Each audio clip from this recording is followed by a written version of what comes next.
Então vamos continuar nosso estudo na Confissão de Fé. Nós vamos terminar hoje o capítulo 6. Nós estamos falando sobre a queda do homem, né, a queda no pecado. E chegamos à última parte do capítulo 6, que é a partir do parágrafo 3 até o final. E hoje nós vamos ver sobre as consequências da queda para toda a humanidade. Nós, semana passada, com o presbítero Eli, vimos a consequência da queda para Adão e Eva, nossos primeiros pais. E agora veremos que essa consequência não ficou limitada a eles, mas também houve consequências e há consequências para nós que somos filhos de Adão e Eva. Nós estamos numa sessão da Confissão de Fé que fala então sobre a queda e sobre a forma como Deus irá salvar o homem do pecado, salvar o homem desta queda. Então nós vamos falar sobre o pecado e depois também, a partir da semana que vem, se Deus quiser, a respeito do nosso Redentor, da salvação em Jesus Cristo. Então, quais são as consequências tem aí o link, né, do estudo, é o mesmo que eu estou aqui. Você também que está pela internet pode acompanhar na descrição do vídeo, ou se está pelo nosso site, tem lá o guia de estudo também. As consequências da queda para toda a humanidade.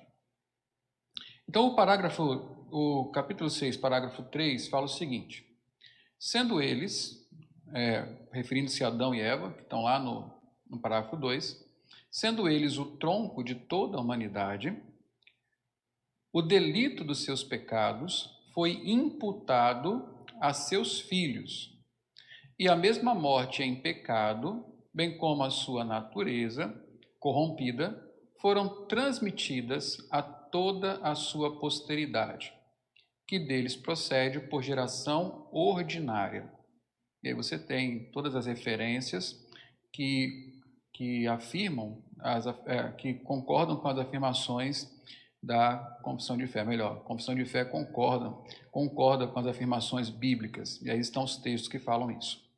Então, primeira coisa que nós vemos aí é que Adão e Eva são o tronco de toda a raça humana. O pecado trouxe morte e corrupção para Adão e Eva. Mas a extensão dessas consequências vai além deles.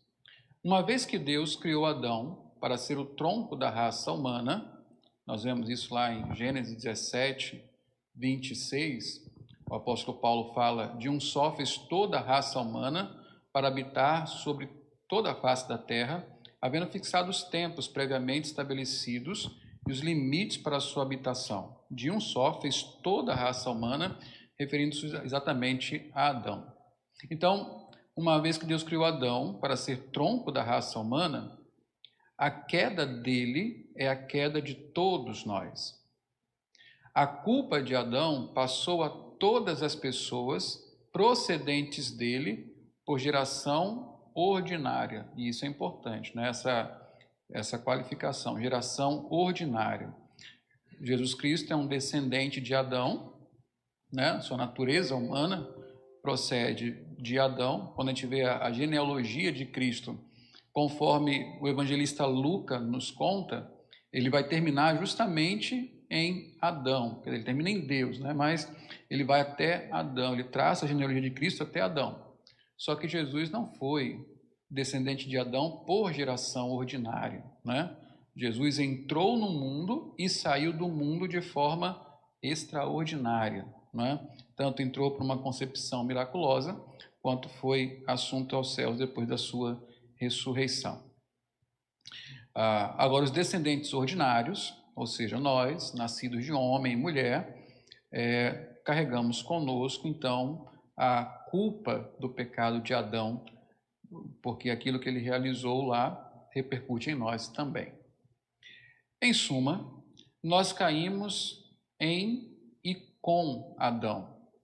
Da mesma forma, a morte em pecado e a natureza corrompida passaram a todos os filhos de Adão. E aí, vamos ler a palavra de Deus, né? Romanos 5, 12 a 19, vamos abrir aí.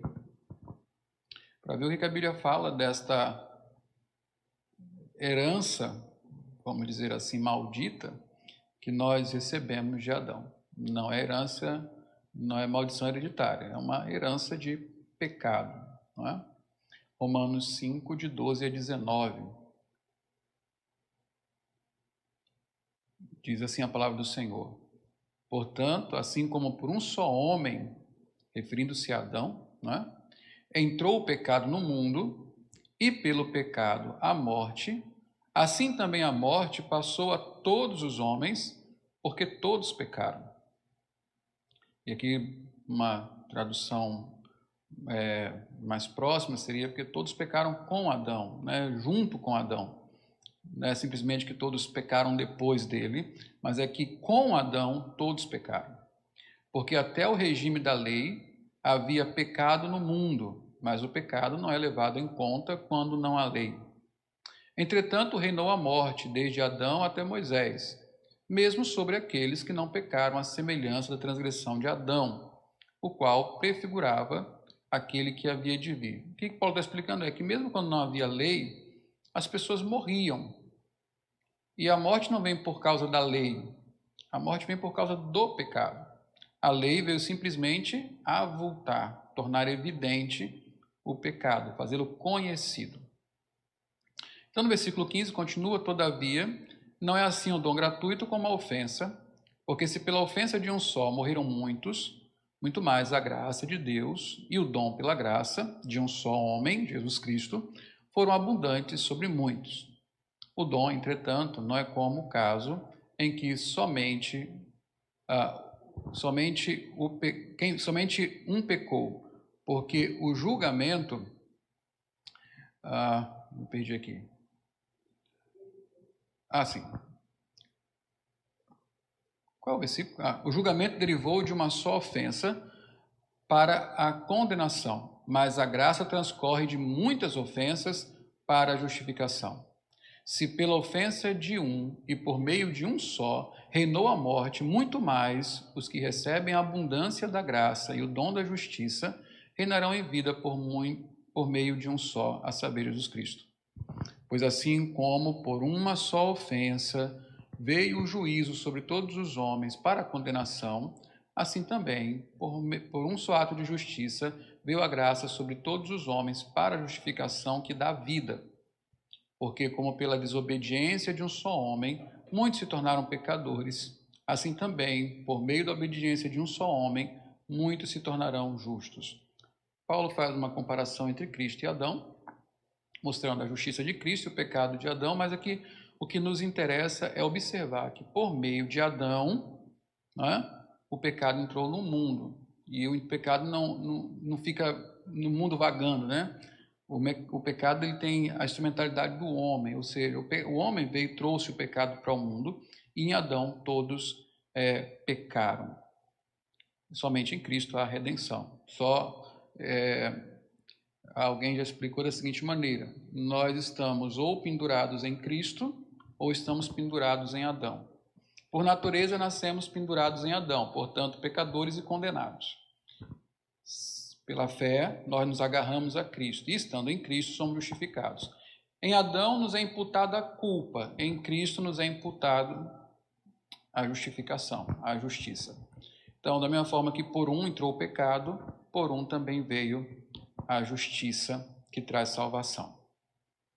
Outro texto que é interessante nessa afirmação de que a morte, a natureza corrompida, o pecado de Adão passou a todos os seus descendentes, é 1 Coríntios 15, 21 e 22.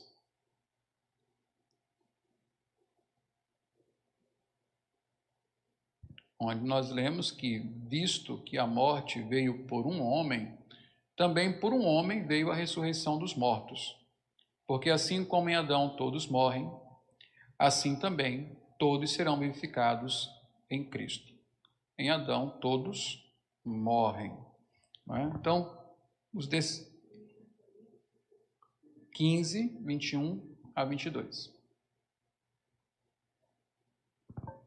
Então, todos que procedem de Adão, por geração ordinária, nascem à sua semelhança.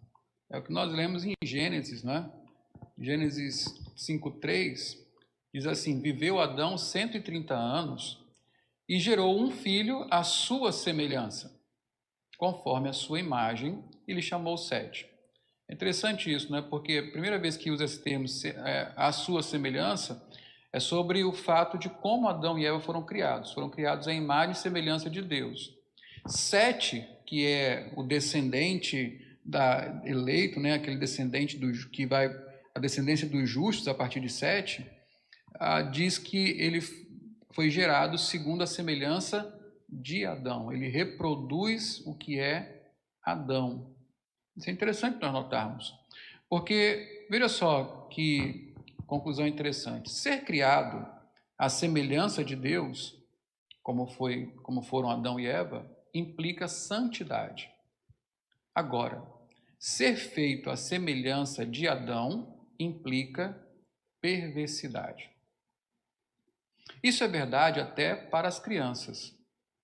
Não há nenhum estágio de inocência.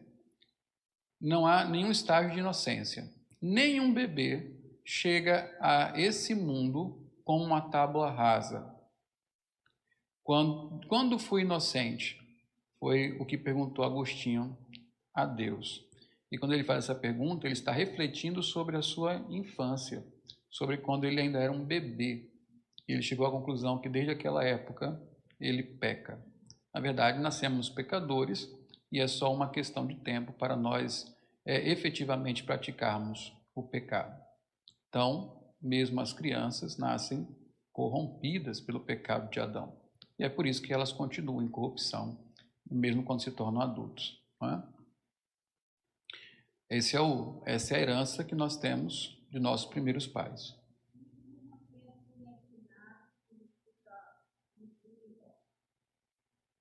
Ela não praticou o pecado, né? Se não teve tempo para fazer isso. Mas ela nasceu com o pecado no coração. Ela nasce com... A gente já ouviu aqui... Só Deus, né? Só Deus sabe qual o destino que tem para ela, né? Na concepção, né? Se morrer um aborto, se for abortado, se não vingar a geração, ainda antes da anidação até, no momento em que, como falou Davi, na concepção ele já era pecador, né? Então, assim que se torna uma pessoa, e isso é nos estágios mais iniciais, né? Já tem uma alma que responde a Deus. E, infelizmente, essa alma vem contaminada com o pecado, precisa de salvação. Tá? A segunda coisa que nós vamos ver aqui tem a ver com o que você perguntou. Fala sobre a corrupção original e os pecados atuais. Isso é bem interessante. A confissão diz o seguinte: desta corrupção original, aquele pecado de Adão, pela qual ficamos totalmente indispostos, adversos a todo o bem e inteiramente inclinados a todo o mal, é que procedem todas as transgressões atuais. Aqui nós vamos falar sobre a origem do pecado e o pecado que nós cometemos. A pergunta é: por que eu peco? Já parou para pensar por que você peca? Por que é tão difícil não pecar? Por que você tem pensamentos dos quais você se envergonha? Por que você tem pensamentos que você precisa repreendê-los logo que eles aparecem na sua mente? Por que seu coração maquina tantas coisas que você nem pensa ser capaz de realizar? Então, há alguma coisa em nós que nos atrai para o mal, que nos inclina para o mal. Por que será que é assim? Né? Então, vamos ver. Portanto, todos nascem culpados e corrompidos. Todos nascem culpados e corrompidos. Todos os filhos dos homens, de todas as épocas, nações e circunstâncias, mesmo que sejam educados, invariavelmente pecam assim que se tornam capazes de ação moral. Um fato universal teria que ter uma causa universal presente. Essa só pode ser encontrada na depravação comum da nossa natureza. Quem falar isso é Rod. Veja, Rod está nos fazendo observar que, seja em qualquer lugar, qualquer cultura, qualquer circunstância, qualquer idade, qualquer raça, qualquer tempo, os homens sempre pecam. Assim que têm a capacidade de cometer um ato de pecado, eles pecam. E eu vou falar mais uma vez de Agostinho aqui. Se você ler as confissões, as confissões de Agostinho, ele vai falando das suas fases de vida. E ele começa falando dos seus primeiros anos, quando ele era um bebê. E ele vai ali observar, nos fazer observar juntamente com ele, como as crianças pecam. E é bem interessante isso. Então, assim que nós temos a capacidade de decidir e fazer um ato moral, nós vamos pecar. Por que isso acontece? Não é? Você vai ver aí várias explicações. Bom, isso acontece porque os exemplos são ruins, não é? Aqueles que advogam, os pelagianos, por exemplo, que advogam que a criança nasce como uma folha de papel em branco e ela só peca porque ela começa a observar exemplos ruins ao redor dela, ele vai dizer que o problema que leva uma pessoa a pecar e ser ruim é o mau exemplo, é o ambiente, é a sociedade. Se você for um freudiano, vai dizer que o problema são os seus pais. São as pessoas que lhe passaram o tempo todo lhe limitando, e lhe frustraram, então isso fez você ficar mal, doente. Se você for mais um behaviorista, vai dizer que é o ambiente que faz você se tornar mal. Quando você, por exemplo, observa o nosso mundo, diz que, principalmente os progressistas, aí, os que se alinham ao comunismo, ao socialismo, vão dizer que o problema do homem é a sociedade, é o Estado. Se o Estado fosse bom, se a sociedade fosse perfeita, e eles têm lá uma ideia de sociedade perfeita, o homem iria florescer, ele não ia mais errar, então seria um mundo perfeito. E isso não é só na teoria, não. Várias tentativas de fazer algo semelhante, algo parecido com isso aconteceu. Desde a Alemanha de Hitler até experimentos mais menores, como o Walden 2 e vários outros parecidos. Se você estudar um pouco da história da década de 60, nos Estados Unidos, aquela tentativa de mudar o mundo pela paz, aquele mote lá, faça amor, não faça guerra, refletia uma filosofia de vida em que as pessoas acreditavam realmente que se elas conseguissem criar um mundo, uma comunidade, uma sociedade perfeita, o mundo seria tranquilo. E naquela época estouram várias seitas que recolhiam os jovens para acamparem ou viverem em uma comunidade alternativa, onde tudo era comum, a fim de restaurar o mundo. E todas elas acabaram do mesmo jeito. Acabaram com as pessoas, principalmente os seus líderes, se tornando chefes absolutos, roubando as pessoas, repetindo as mesmas coisas em outros lugares, que em outros lugares aconteceu. Será que o homem é realmente fruto da sociedade? Será que nós somos maus porque ao nosso redor há tanta coisa ruim e é por isso que nós não conseguimos florescer como seres humanos? Será que é essa realmente a razão? Se nós formos bíblicos, nós vamos de cara compreender o seguinte: quando Adão pecou, o mundo que ele vivia era bom ou ruim? Era perfeito. Adão, quando resolveu decair, ele estava em um ambiente perfeito. A palavra de Deus diz, palavras diretamente da boca de Deus, ele falou para Adão: agora a terra é maldita por sua causa. Veja que Deus não inverte a coisa. A teoria de hoje o homem é amaldiçoado pelo seu ambiente. Deus falou: não, o ambiente está amaldiçoado por sua causa. Porque a razão de todo mal está no coração do homem, e chama pecado. Olha que interessante. O pecado original e pecados atuais. Vamos ver isso aqui.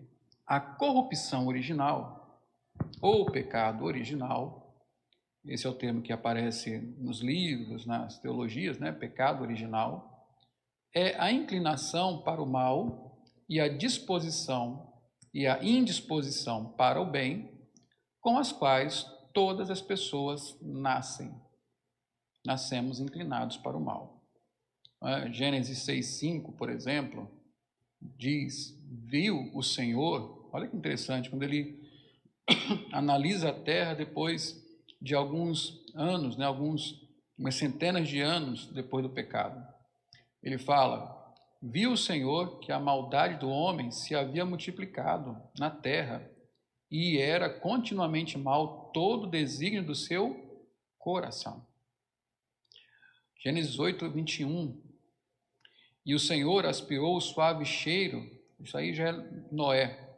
E o Senhor aspirou o suave cheiro e disse consigo mesmo: não tornarei a amaldiçoar a terra por causa do homem, porque é mau o desígnio íntimo do homem desde a sua mocidade, nem tornarei a ferir todo vivente como fiz. Olha o que diz Tiago agora, 1:14-15. Ao contrário, cada um é tentado pela sua própria cobiça. Quando esta o atrai, seduz. Então a cobiça, depois de haver concebido, dá à luz o pecado, e o pecado, uma vez consumado, gera morte. Agora Romanos 3:10-12. Como está escrito: não há justo, nenhum sequer, não há quem entenda, não há quem busque a Deus. Todos se extraviaram e a uma se fizeram inúteis. Não há quem faça o bem, não um sequer. E Romanos 8, de 5-8. Esse é um texto bem interessante, falando do homem sem Cristo, né? Fala assim: porque os que se inclinam para a carne cogitam das coisas da carne, mas os que se inclinam para o Espírito, das coisas do Espírito. Porque o pendor da carne dá para a morte, mas do Espírito para a vida e paz. Por isso, o pendor da carne é inimizade contra Deus, pois não está sujeito à lei de Deus, nem mesmo pode estar. Nem mesmo pode estar. Portanto, os que estão na carne não podem agradar a Deus. Então há um pendor, uma inclinação da carne, da natureza humana para o mal. E Efésios 2, de 1 a 3.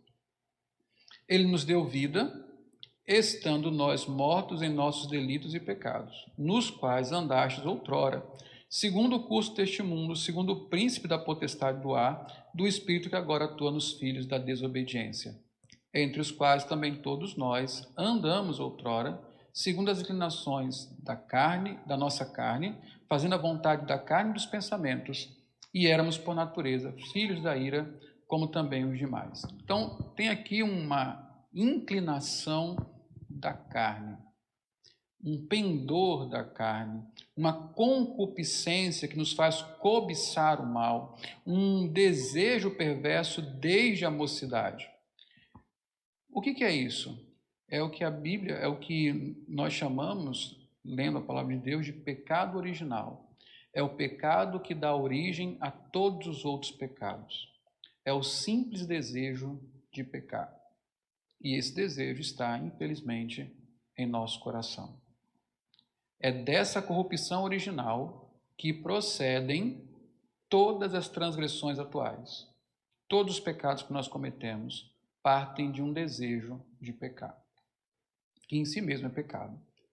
As quais são os pecados, transgressões atuais, as quais são os pecados que cometemos. As pessoas pecam porque há uma inclinação natural para o pecado, um desejo de praticá-lo. Enfim, naturalmente, os homens só querem pecar. Então, vamos aqui à corrupção na vida do regenerado. Não é? Entenderam aí o que é o pecado original? Ele é o que dá origem aos pecados atuais. É essa inclinação, esse desejo perverso, ainda remanescente em nosso coração, que nos leva a cometer atos pecaminosos. Não é? o Senhor, quando nos salva, isso é importante saber, né? Uma pessoa não salva, ela é escrava do pecado. Isso significa que uma pessoa não salva, ela está completamente dominada por essa inclinação. Ela não tem nada dentro de si que possa impedir as suas inclinações. É claro que a graça comum de Deus, né, a própria ação do Espírito Santo em toda a humanidade, não de maneira salvadora, mas simplesmente refreando o mal, por meio da boa educação, da urbanidade, da civilidade, nos ajuda a controlar, das leis, né? Nos ajuda a controlar o pecado. É claro que nós não pecamos tanto quanto podemos pecar. Mas você já se assustou com pensamentos que você teve, não já? Você já se assustou com certas coisas que você encontrou em seu coração, com certas capacidades que você descobriu que tem e que por alguma razão não vão além. Pois bem, uma pessoa sem Deus é uma pessoa que está completamente dominada por sua inclinação perversa. Quando você lê Romanos 1, 18 a 32, que fala assim, Deus entregou os homens, significa que à medida que o homem caiu lá no Éden e que as gerações vão sendo passadas, cada vez menos o Senhor concede graça, o Senhor vai retirando os freios. E à medida que o Senhor vai retirando os freios, cada vez mais a inclinação do coração domina a pessoa. E ela vai de mal a pior. Se o primeiro pecado cometido foi comer um fruto, imagina que pecado, né? Imagine Adão falando aqui, né? A gente reúne o conselho para disciplinar Adão. Adão, o que foi que você fez? Pô, pastor, eu passei por uma árvore e comi uma fruta. A gente até ri, né, Eli? Ô, Adão, que é isso? Vá para casa, Adão. Fique tranquilo. Mas foi esse o primeiro pecado que deu origem a tudo. Será que Adão imaginava que o pecado que ele cometeu seria a porta para que nós chegássemos aos pecados que nós cometemos hoje? Será que Adão imaginava que logo, logo ele viria um homem matar outro homem e ambos eram seus filhos? Essa inclinação, à medida que Deus retira a sua graça, leva o homem de mal a pior. É a tal da corrupção, né? Geração após geração. Até o regenerado lida com essa corrupção. Veja aí. A corrupção na vida do regenerado. Esta corrupção da natureza persiste durante esta vida, naqueles que são regenerados. Embora seja ela perdoada e mortificada por Cristo, ainda assim, tanto ela como seus impulsos são real e propriamente pecado. Infelizmente, os efeitos do pecado são de longa duração, mesmo para aqueles que nasceram de novo. Tiveram seus pecados perdoados por Cristo e estão sendo santificados pelo Espírito Santo. Nós, os crentes, durante esta vida, lutaremos com os nossos desejos pecaminosos. Veja o que Gálatas 5,17 diz. Porque a carne milita contra o Espírito e o Espírito contra a carne. Porque são opostos entre si, para que não façais o que, porventura, seja do vosso querer. E muitas vezes cometeremos pecado. Nós lemos isso lá em Tiago já. O crente não pode acreditar, veja bem, o crente não pode acreditar numa vida sem pecado, nem sem luta contra ele em seu estado atual. Pensar dessa maneira é acreditar numa mentira. Então, lá João fala sobre isso, né? Se dissermos que não temos pecado, mentimos ou fazemos de Deus mentiroso. Duas coisas que você não pode acreditar: que você não vai pecar mais e que você não vai lutar contra o pecado enquanto estiver vivo. Como eu falei, Cristo nos libertou do império do pecado no dia que ele morreu na cruz por nós. Lá ele nos libertou do império do pecado. Isso não quer dizer que o pecado ainda foi exterminado, ele está dentro de nós. Nós agora temos o Espírito Santo, temos a palavra, os meios de graça, que são suficientes para nós dizermos não. Há uma outra natureza atuando em nós que nos ajuda a dizer não para as nossas inclinações. É por isso que o fruto do Espírito contém um elemento importantíssimo para nós que temos ainda uma inclinação ruim, para nós que ainda lidamos com o pecado entre nós. Um elemento fundamental que há no fruto do Espírito, que é domínio próprio.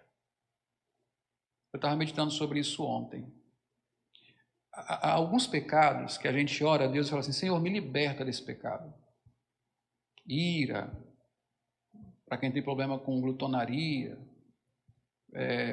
pornografia, imoralidade, roubo, mentira, enfim, alguns pecados que a gente fala assim: Senhor, me liberta. E parece que a gente ora e o Senhor não liberta. E não vai libertar mesmo não, porque Ele já libertou lá na cruz. Agora, Ele te deu algo que faz você dominar esses desejos, esses pecados que são para você mais perigosos. Ele te deu o Espírito Santo. E o Espírito Santo produz em você o fruto.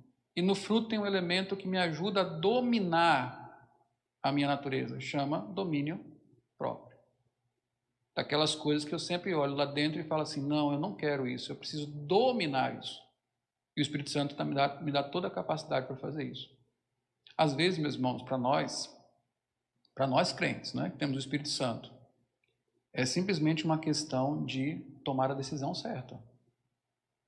De pagar o preço e tomar a decisão certa. Não é? Cristo já nos libertou, nos deu o seu Espírito. Nós só precisamos dizer não. Não estou dizendo que é simples, mas não é fácil. Mas é simples o processo. Não é? Então, ainda lidamos aí com essa corrupção. A natureza que herdamos de Adão não pode ser redimida. Não é? Por isso é que Deus nos dá um novo homem. Ela terá de ser mortificada. A mortificação do pecado é parte da obra santificadora do Espírito Santo em nossas vidas. Assim, duas naturezas se digladiam em nós. Os meios de graça e a eficácia do Espírito são nossas armas nesta guerra. A vida cristã é um equilíbrio de busca e graça. A graça é suficiente, mas enquanto crentes precisamos buscar, perseguir a santidade para mortificarmos o velho homem. A culpa do pecado é assim que nós terminamos esse parágrafo da confissão, esse capítulo, falando sobre a culpa do pecado. E a confissão diz o seguinte: todo pecado, tanto o original como o atual, o original é a inclinação e o atual são os pecados que cometemos, sendo transgressão da justa lei de Deus e a ela contrária, torna, pela sua própria natureza, culpado o pecador, e por essa culpa está ele sujeito à ira de Deus e à maldição da lei, e, portanto, exposto à morte, com todas as misérias espirituais, temporais e eternas. O pecado, tanto original quanto os atuais, é a transgressão da lei de Deus. A rebelião no pecado, né?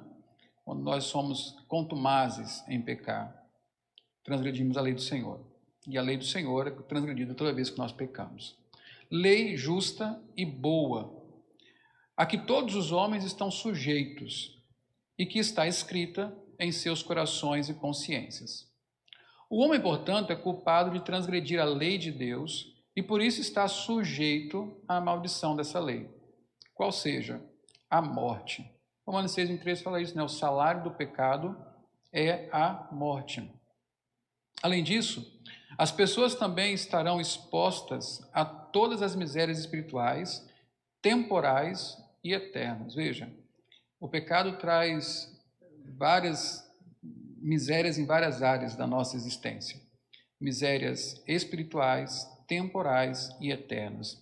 E aqui eu vou citar o Catecismo Maior, que vai descrever isso aqui. Quais são essas misérias? Olha só. A queda trouxe sobre o gênero humano a perda da comunhão com Deus, o seu desagrado e maldição, de modo que somos por natureza filhos da ira. escravos de Satanás e justamente expostos a todas as maldições neste mundo e no vindouro.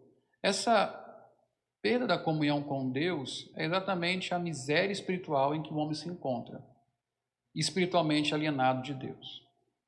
Aí, vejamos aqui, as misérias temporais.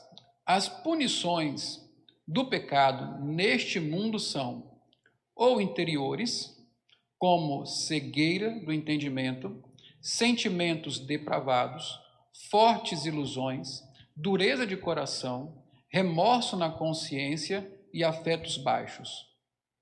Ou exteriores, como a maldição de Deus sobre as criaturas por nossa causa e todos os outros males que caem sobre nós, em nossos corpos, nossos bens, relações e empregos, juntamente com a morte. Eu acho que C.S. Lewis fala isso, né? Ele fala que o pecado trouxe a morte e as suas preliminares. Porque se fosse morrer só, seria menos grave, mas tem as preliminares, não é? Tem o sofrimento, tem as perdas, tem tudo aquilo que vem antes da morte. E é isso aqui que fala, né? Por exemplo, nós estamos em uma pandemia de Covid e não tem outra razão de ser senão o pecado. As punições do pecado, agora falando sobre no mundo futuro, né? As punições do pecado no mundo vindouro são a separação eterna da presença consoladora de Deus e os tormentos mais penosos na alma e no corpo, sem intermissão, sem fim, no fogo do inferno para sempre. No pecado não há ganho, né? Só há perda. Qual a conclusão? Com o 6º capítulo da Confissão de Westminster, aprendemos sobre a raiz dos males na humanidade. O problema original do mundo não é a sociedade, o Estado, a falta de educação, a civilidade ou qualquer outra coisa. Segundo a Bíblia, o problema do homem e do universo é o pecado. Sendo assim, o mundo precisa de redenção e esta por meio de Jesus Cristo somente. Houve apenas um descendente de Adão que não nasceu corrompido e não pecou, Jesus Cristo. Ele veio para livrar seu povo dos pecados dele, dos pecados do povo, não é? Mateus 1:21, quando o anjo anuncia a vinda de Jesus, o nascimento de Jesus, fala exatamente isso. Ele se chamará Jesus, porque ele salvará o seu povo dos pecados dele. E Jesus é justamente isso, Yahvé salva.